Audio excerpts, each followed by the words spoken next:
Sur TF1, la télé en grand, les loisirs en géant, avec Télé Loisirs. Le Big Deal, c'est good. Avec Oasis Light. La lessive liquide Le Chat se concentre et change de forme. Nouveau Le Chat Liquids, c'est tellement simple.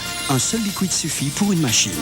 La dose se dissout totalement et libère sa puissance concentrée au cœur des fibres. Résultat, une propreté absolue et un linge parfaitement respecté. Le Chat Liquids, la nouvelle façon de doser. Salut, ça va? Qu'est-ce que c'est que ça? Bah, tu vois, c'est des moufles. Tu lances une nouvelle mode, c'est ça? Bah non. Je fais des économies. Je vois pas le rapport. Mais si. J'ai essayé d'arrêter les textos. Bah quoi? S'il avait la carte SFR, il aurait des textos à moitié prix.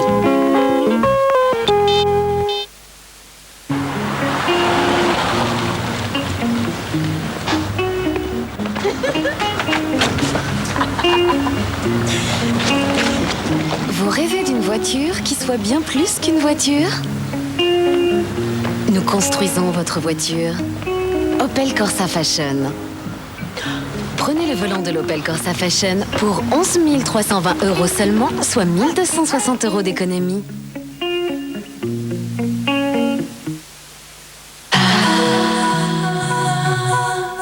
La Star Academy deuxième promotion, c'est pour bientôt.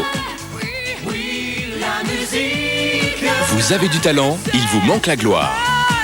Pour faire votre rentrée à la Star Academy, participez aux nouvelles sélections en téléphonant dès maintenant au 0892 704 709 ou en vous inscrivant sur tf1.fr. TF1, avec TPS bouquet de chaînes de télévision en numérique par satellite, vous présente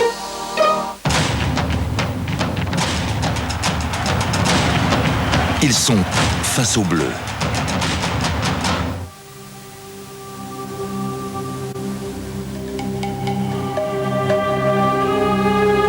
Coupe du Monde 98. L'Espagne est éliminée dès le premier tour.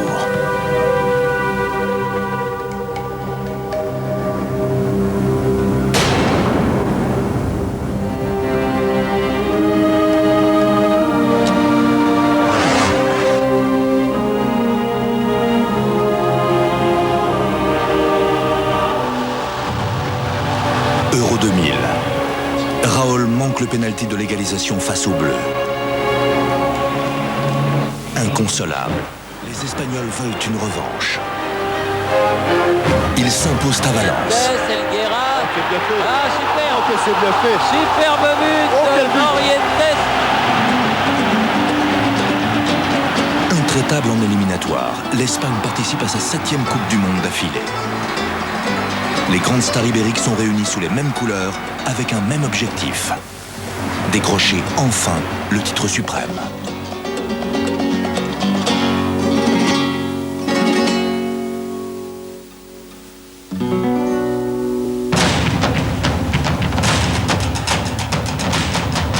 Jouez au concours, ils sont face aux Bleus avec TPS. TPS vous offre 1 an d'abonnement pour profiter de toute l'offre TPS Parabole et installation comprise. Pour participer, répondez à la question suivante. En téléphonant au 0892 704 704, 0,34 € la minute ou sur tf1.fr. TF1, avec TPS bouquet de chaînes de télévision en numérique par satellite, vous a présenté Ils sont face aux Bleus. Ce soir, à 20h35, demi-finale de la Ligue des Champions, le Real Madrid accueille le FC Barcelone. À 22h55, alerte imminente avec Nastasia Kinski. À minuit 30, vol de nuit, avec une interview de Paul Auster à New York. 20h35, Ligue des Champions. 22h55, alerte imminente. Minuit 30, vol de nuit. Ce soir sur TF1. Des mots pour l'écrire, un moment d'émotion avec Waterman. Ma mère, elle m'a vraiment étonné durant les Jeux de Salt Lake City. La veille de la course, elle est venue me voir au restaurant. Et ce qui était incroyable, c'est que j'ai ressenti chez elle une pression qu'elle n'avait jamais eue auparavant. Et je crois que là, elle avait eu l'intuition maternelle. Elle sentait qu'il allait se passer quelque chose d'extraordinaire. Donc ça, c'était vraiment incroyable. Maman, souvent j'ai voulu te le dire ou même te l'écrire sans jamais y parvenir. Dès mes débuts, jusqu'à ce jour, tu m'as donné tout ton amour. Tu as suivi mon parcours sans rien attendre en retour. Malgré les blessures et les déceptions, j'avais toujours toute ton attention. Comment aimer et me laisser toute ma liberté? C'est là ta grande qualité. Aussi loin là-bas, tu m'as rejoint, car tu as su que j'en avais besoin. Mais où que j'aille, je sais que la plus belle des médailles, tu la portes dans ton cœur. Maman, tu as eu l'intuition que j'allais gagner. Et des intuitions comme ça, j'espère que tu en auras encore plein. Et puis je te fais un gros bisou pour la fête des mères. C'était Des mots pour l'écrire, un moment d'émotion avec Waterman. Retrouvez Des mots pour l'écrire sur tf1.fr. La Terre est une place de village. Parce que le monde bouge. La météo avec le groupe CIC.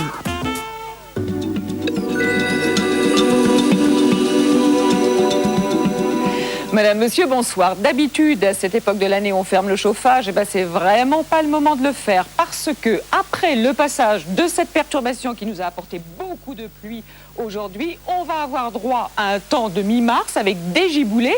Et comme on va basculer dans un flux de nord, les températures vont encore chuter. Donc demain matin, non seulement on va retrouver la perturbation d'aujourd'hui encore sur le flanc est avec de la pluie, avec pas mal de neige en montagne, 20 cm à peu près sur les Alpes, de la neige aussi sur les Pyrénées, avec à nouveau des lignes de grains et de l'instabilité qui revient par l'Atlantique.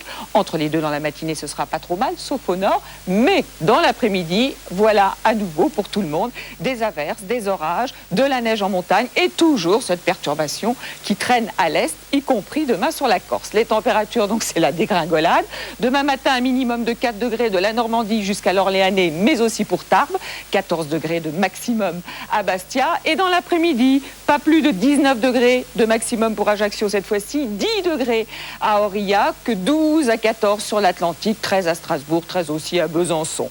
Et pour les 3 jours suivants, me direz-vous, voilà ce qui nous attend. Vendredi, encore beaucoup de mauvais temps, des averses, des orages, sans doute de la grêle, du vent près de la Méditerranée, une petite poche de joli temps en revanche sur le nord-est. Samedi, de belles éclaircies près de l'Atlantique, mais aussi près de la Méditerranée. Mais attention, le vent soufflera extrêmement fort, des pluies sur les autres régions et encore de la neige en montagne.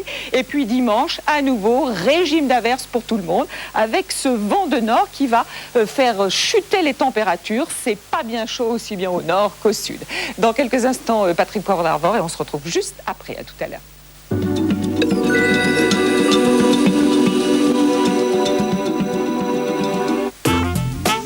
Avec le CIN, groupe CIC. Moi, je suis l'ami de Chloé depuis 5 ans et je l'ai suivi tout au long de sa maladie. Il était présent plusieurs fois par jour parce que chez moi, je ne pouvais plus rien faire, même pas ouvrir une boîte de conserve ni une bouteille d'eau. Je passais des nuits avec Chloé à parler de son cancer, de la maladie. Avoir un ami proche de soi quand on est malade, je pense que c'est quelque chose de primordial. J'essayais d'être le plus possible près d'elle sans la gêner. Au moment où je me suis sentie mieux, j'ai eu besoin d'énormément de liberté. Quand elle a commencé à aller mieux, j'ai commencé à me retirer. J'ai changé parce que j'ai senti une grande impulsion de vie en moi. L'avoir comme ça, ça me fait beaucoup de plaisir. Le cancer, parlons-en, parlons-nous.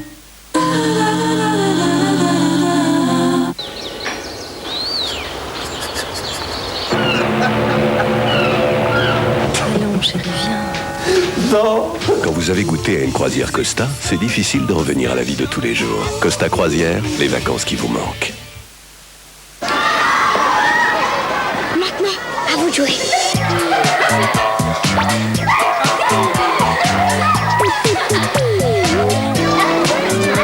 Alors la gym, c'est bien? Pas mal. Riche en céréales et au bon goût de chocolat. BN, de l'amour à croquer. Avec le mandat réussite Orpi, vous avez 3 chances sur 4 de vendre votre bien dans les 3 mois. Orpi. Et tout vous réussir. Allez-y, c'est permis. Brie Delight, c'est léger. Allez-y, c'est permis. Brie Delight, c'est vraiment léger. Mais allez-y, c'est permis. Brie Delight, il n'y a pas plus léger. Là aussi, allez-y. Brie Delight, allez-y, c'est permis. I'm your Seule Vénus de Gillette a 3 lames avec des recharges sous protection individuelle et faciles à changer. Elles sont là où vous en avez besoin, quand vous en avez besoin. Pour le plus précis dérasage et la douceur que toutes les déesses méritent. Vénus de Gillette. Des roses sans pucerons, des fruits sans défaut, un gazon d'un vert intense, sans aucune mauvaise herbe. Entre nous, frères jardiniers, vous avez bien un secret. Les doigts verts, mon père. Les doigts verts, je me disais aussi. Traitement, désherbant, engrais Bayer Jardin. Merci au chevalier Bayer.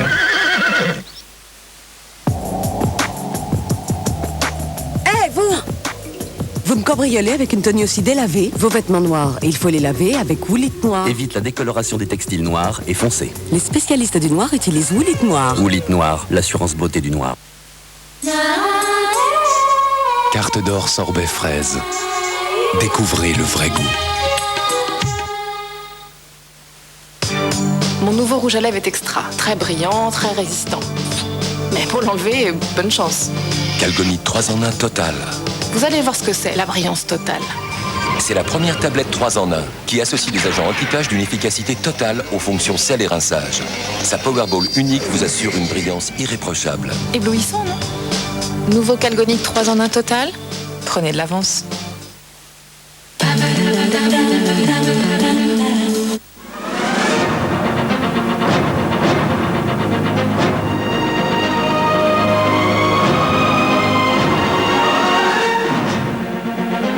Mesdames, Messieurs, bonsoir. Voici les titres de l'actualité de cette fête du travail. 1 300 000 personnes, selon le ministère de l'Intérieur, ont manifesté aujourd'hui en France. 900 000 en province, 400 000 à Paris pour s'opposer à Jean-Marie Le Pen. Défilé souvent bon enfant, aucun incident notable pour l'instant. La dispersion se poursuit encore à l'heure actuelle, place de la Nation. Ce matin, les partisans de Jean-Marie Le Pen avaient également défilé à Paris. Ils étaient 100 000 selon le Front National, 10 000 selon la police. Leur candidat a consacré l'essentiel de son allocution à des attaques contre son adversaire du second tour, Jacques Chirac. 2 voitures piégées ont explosé cet après-midi à Madrid, faisant 9 blessés. C'était pour la première devant le stade Santiago Bernabéu, où doit se dérouler dans 3 quarts d'heure la demi-finale retour de Coupe d'Europe entre le Real de Madrid et le Barça. Match qui aura bien lieu et que nous retransmettrons après ce journal. À Toulouse, un poste de police a été attaqué à la voiture bélier la nuit dernière par une dizaine de personnes encagoulées dans le quartier de la Rainerie où les incidents semblent se multiplier depuis quelques jours. Voilà longtemps, une trentaine d'années, disent les habitués du 1er mai, longtemps qu'il n'y avait pas eu autant de monde dans les rues. Il faut dire que la circonstance était spéciale dans cet entre-deux tours. La plupart des syndicats et partis de gauche avaient transformé ce 1er mai en front anti-Le Pen. Il y a eu quelques 400 défilés dans tout le pays. En tout, 1 300 000 personnes, dont 400 000 dans la capitale. Et c'est bien sûr par cette manifestation que nous commençons. Reportage de Michel Scott, Denis Cadeau et Thierry Haquet. Ils affluent de partout, des 4 coins de Paris. Ils sont des milliers à s'être donné rendez-vous, place de la République. À 15h, le cortège n'en est déjà plus un. Tout l'Est parisien, entre République et Bastille, est paralysé, saturé par une masse compacte de manifestants. Faut pas qu'il passe, faut pas qu'il passe. C'est le seul mot, faut pas qu'il passe. Comprenez Jean-Marie Le Pen, évidemment. Et tous les slogans avaient une cible cet après-midi, le leader du Front National. Chacun y allant de son symbole. C'est pas une question de parti, c'est une question de citoyens, une question d'avenir, de la France qu'on va leur laisser pour qu'ils puissent y vivre le plus librement du monde. En tête de défilé, les grandes confédérations syndicales ont pris les devants. Le 1er mai 2002 est un jour qui dépasse largement la simple fête du travail, mais qui s'y intègre complètement, pense-t-il. La question du progrès social, comme le dit notre banderole, est une des conditions par lesquelles on peut faire refluer le vote d'extrême droite et du Front National. S'abstenir ou voter blanc dimanche prochain, c'est donner une prime à l'extrême droite, c'est grossir son score qui sera nocif pour la vie démocratique française. Il faut donc mettre dans l'urne le bulletin de Jacques Chirac.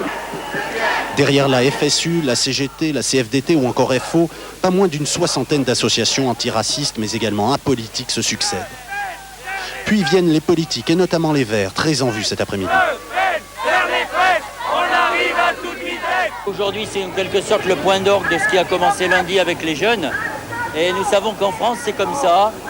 Chaque fois qu'il y a des crises graves dans notre histoire, il faut que le peuple descende dans la rue avant que les politiques ne sachent l'entendre.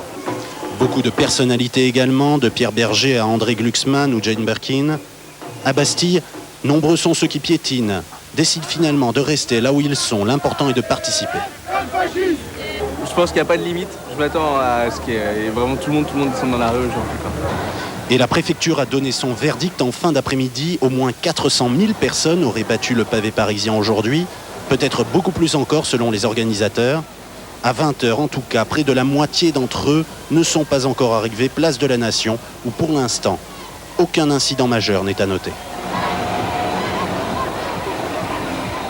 Donc tous ces manifestants ont convergé vers la place de la Nation, où nous retrouvons en direct Antoine Guélaud, parce que c'est toujours le moment délicat de la dislocation. Tout se passe bien ? Tout se passe bien pour l'instant, Patrick. Il y a ici une foule très importante, très dense, massée sur cette place de la Nation, dans une ambiance très bon enfant. Tout se passe dans le plus grand calme et aucun incident majeur n'est pour l'instant à signaler. Alors tous les manifestants ne sont d'ailleurs pas arrivés encore, place de la Nation, ce qui donne une idée de l'ampleur de ce défilé du 1er mai, pas tout à fait comme les autres. En ce moment, il y a un rassemblement en cours, place de la Nation, qui prend les allures d'une grande kermesse populaire, familiale, musicale, avec toujours ces slogans scandés ou chantés contre le Front National par des petits groupes. Le mauvais temps n'a pas poussé les manifestants à partir, mais les organisateurs les invitent progressivement à rentrer chez eux. On sait en effet que c'est au moment de la dispersion d'une manifestation que les choses peuvent dégénérer. Les organisateurs ne voudraient pas que des troubles viennent gâcher cette grande fête populaire contre le Front National. Les services d'ordre sont donc très vigilants, tout comme les gendarmes mobiles et les policiers. Mais pour l'instant, tout est très calme. Et d'ailleurs, les traditionnels joueurs de pétanque de la place de la Nation poursuivent leur partie comme si de rien n'était, ou presque. Merci Antoine. Nous l'avons évoqué ces derniers jours, 3500 policiers et gendarmes étaient mobilisés pour assurer la sécurité dans la capitale et encadrer les différents défilés. C'est d'ailleurs un hélicoptère de la préfecture de police qui nous a permis de voir les premières images de ce journal. Reportage de Christophe Palais et David Geoffrion. Pour la manifestation, prendre sur votre droite. Merci. Les forces de l'ordre ne s'attendaient pas à pareille mobilisation. En catastrophe, plusieurs itinéraires de délestage ont donc dû être mis en place dès le départ du cortège cet après-midi afin de faciliter l'écoulement des manifestants. Donc après les forces, c'est ça ? Donc pris au dépourvu par cette forte affluence, en tête de cortège, ce n'est qu'à mi-parcours, place de la Bastille, que cette compagnie de CRS a pu commencer à ouvrir la voie. Mais hormis les difficultés de gérer cette foule plus importante que prévu, aucun incident grave selon la préfecture de police n'a été dénombré. Quelques groupes à risque qui ont été signalés. On en a noté aussi des groupes qui se sont joints aux manifestants, mais ils sont surveillés de très près. Nous essaierons de les avoir sous surveillance jusqu'au bout de la manifestation. 330 caméras disséminées dans Paris et reliées au PC sécurité de la préfecture de police ont également permis de suivre en temps réel le déroulement de ce défilé. 2 hélicoptères permettant de surveiller les mouvements de foule. Enfin, d'importantes forces de police massées autour de la place de la Nation veillent depuis la fin de l'après-midi à ce que la dislocation se déroule sans incident, à l'image de la manifestation. Il y a eu également des manifestations dans près de 400 villes. Selon le ministère de l'Intérieur, environ 1 million de personnes ont défilé hors de la capitale pour appeler à faire barrage à l'extrême droite au 2e tour de la présidentielle. Brigitte Garambois et nos correspondants en région font le point. De toutes les rues, sur toutes les places de France, ce fut un raz-de-marée, comme un grand cri d'inquiétude. Faites passer le message, dites-le aux autres. Faites gaffe, secours. Plus de 50 000 personnes ici à Lyon comme à Grenoble, 20 à 40 000 manifestants à Bordeaux, Lille, Nantes, Tours ou Toulouse. Et du nord au sud de la France, le même calme, la même détermination contre le Front National. Les générations se côtoient. Si Le Pen il est élu, c'est franchement incroyable. Pourquoi il est tellement débile? Il faut se battre, la jeunesse se bat, aux adultes à les aider. Les slogans se rejoignent. Et puis on a beaucoup sauté ce matin à Montpellier. Beaucoup chanté cet après-midi à Toulouse. Oublié pour un temps les rancœurs des Moulinex à Caen. Ce n'est pas le vote Le Pen qui permettra aux salariés de Moulinex de retrouver un emploi. À Thionville, ville frontalière, Français, Allemands et Luxembourgeois étaient unis dans un même rejet du fascisme. Enfin, en Franche-Comté, en Alsace ou dans le sud de la France, où le Front National est arrivé en tête du premier tour, le sursaut fut d'une ampleur sans précédent, jusqu'à 100 000 personnes dans les rues contre Jean-Marie Le Pen. Ils étaient 35 000 ce matin à Marseille. Dans la matinée, le Front National avait organisé sa traditionnelle fête de Jeanne d'Arc à Paris. Elle avait rassemblé 3 fois plus de personnes que l'an dernier, selon la police, qui parle de 8 à 10 000 participants. Les organisateurs évoquent, eux, le chiffre de 100 000 personnes. Reportage de Patrick Bourrat et Bertrand Lachat. À 11h, la rue de Rivoli, la grande artère commerçante de Paris qui mène à la Concorde, était entièrement occupée par les manifestants du Front National. La préfecture de police a compté 8000 participants. Les militants affirment qu'ils étaient 80 000. La vérité est probablement autour de 30 000. Pas de slogan haineux et raciste, étouffé par un service d'ordre qui veillait. On est vigilants. Voilà. Vous leur avez fait passer un message? Oui. Tout le monde a eu des messages. Okay. Merci. Aujourd'hui, l'extrême droite était en quête de respectabilité. Ce que j'attends de Jean-Marie Le Pen, c'est qu'il change un petit peu la délinquance, surtout parce que justement j'ai une petite fille qui a 6 ans et j'ai envie qu'elle puisse grandir dans une France qui est belle et une France démocrate. Vous ne craignez pas un climat de guerre civile en France? Mais non, c'est complètement artificiel. C'est quelques milliers de lycéens qui marchent dans la rue, mais c'est pas ça qui fait la France. Je pense que les Français ont voté et je pense qu'il faut les respecter, quoi. Je suis là pour défendre Jean-Marie Le Pen, la France, la vraie France, monsieur. Derrière des nouveaux électeurs, on retrouvait les habitués des défilés du 1er mai du Front National, comme les chorales d'église, des anciens combattants médaillés, mais il y avait aussi beaucoup de déçus de la droite. Chirac a toujours fait une politique de gauche. Bon, on sait très bien que c'est un homme de gauche, alors on en a assez, non? Il n'y a eu qu'une seule échauffourée avec des jeteurs de pierres. Le Front National ne voulait pas donner l'image du désordre. Après avoir déposé une gerbe devant la statue de Jeanne d'Arc, Jean-Marie Le Pen a quitté la manifestation avant les militants pour pouvoir préparer son discours, dans lequel, vous allez l'entendre, il a vivement attaqué Jacques Chirac et ce qu'il appelle les coalisés du Front républicain. Reportage de Philippe Morand et Lionel Audibert. Arrivée mouvementée de Jean-Marie Le Pen, le service d'ordre qui entoure le président du Front National a les nerfs à vif. Reculez par sécurité, bon Dieu! Il est débordé par la situation. Quelques minutes plus tard, le calme revient. Jean-Marie Le Pen défile aux côtés de son épouse Jeannie. C'est un choix. Il doit apparaître en couple, sans ses lieutenants, relégué à l'arrière du cortège parmi les militants du FN. Le message, c'est que ce sont des Français comme les autres et même, à mon avis, un peu plus conscients que d'autres et qu'ils ont le droit d'exprimer leur volonté dans les urnes. Le dépôt de gerbe au pied de la statue de Jeanne d'Arc est rapide. L'hommage à ce que le Front National considère comme le symbole de la patrie devient secondaire. L'important pour Jean-Marie Le Pen est d'attaquer son adversaire du second tour. Place de l'Opéra, devant les militants réunis, il reproche à Jacques Chirac de vouloir échapper au juge. Le candidat sortant est le parrain des clans qui mettent en coupe régler le pays et s'offrent la belle vie depuis plus de 2 décennies avec l'argent des Français. Il y a bien aujourd'hui en France 2 camps, celui de l'occupation et le nôtre, celui de la libération. Jean-Marie Le Pen joue sur les mots dans un décor bleu volontairement sobre. Et le discours fleuve est suivi à la ligne près. Le candidat n'improvise pas comme à son habitude. Une harangue qui réserve aussi quelques surprises.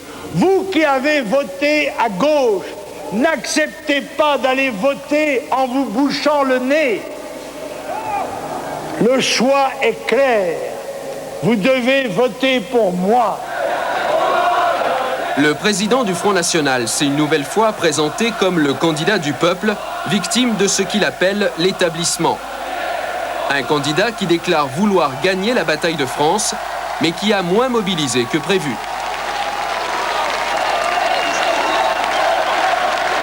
Et signalons que lors de ce reportage, notre preneur de son, Gabriel Guéguin, qui tentait de protéger la chute de notre caméraman, a reçu un coup de poing de la part de l'un des membres du service d'ordre du Front National. Pour ce rassemblement parisien, les militants du Front National étaient venus de toute la France, galvanisés par les scores du premier tour. Les permanences locales s'y étaient préparées. Sébastien Ambert et Thierry Chartier ont suivi une famille du Nord qui avait fait le déplacement. T'as préparé le... Bernard et Marie-Christine préparent le drapeau avec lequel ils défileront dans les rues de Paris. Ben voilà, le drapeau est prêt pour demain. Ouais. Et je crois que c'est le drapeau de la victoire. Pour cette famille, le 1er mai est une fête. Marie-Christine participe à son premier défilé et à son premier voyage à Paris, de quoi susciter quelques peurs. Peur des agressions, des gens qui sont racistes, surtout envers mes enfants. Après, je m'en fous. Les sandwichs, les boissons, tout y est là? Le rendez-vous est fixé au petit matin avec les autres militants du secteur. Le voyage se fait en bus, 3 heures de route avant l'arrivée au Châtelet. Bernard, Marie-Christine et leurs 2 filles prennent place avec les militants nordistes dans le cortège. C'est les idées de Jean-Marie qui sont très bonnes. Et c'est la seule personne qui dit tout haut, ce que Chirac et Jospin disaient tout bas. C'est bien, je suis contente. Jean-Marie. Des habitants ont déroulé un drap avec un nom de protestation qui provoque la colère des manifestants. Ça veut absolument rien dire, hein? Non à quoi? Se répandre leurs opinions, ils marqueraient sur leur drap. Et c'est non à quoi? À la fin du parcours, Bernard et Marie-Christine tentent de se frayer un passage dans la foule, en vain. Ils se contenteront d'écouter Jean-Marie Le Pen sur écran géant. Ah, alors c'est Jean-Marie complètement. Il est beau comme homme. Il présente bien, je trouve. Et je le vois président. Parallèlement au cortège du Front National, plus d'1 millier de personnes se sont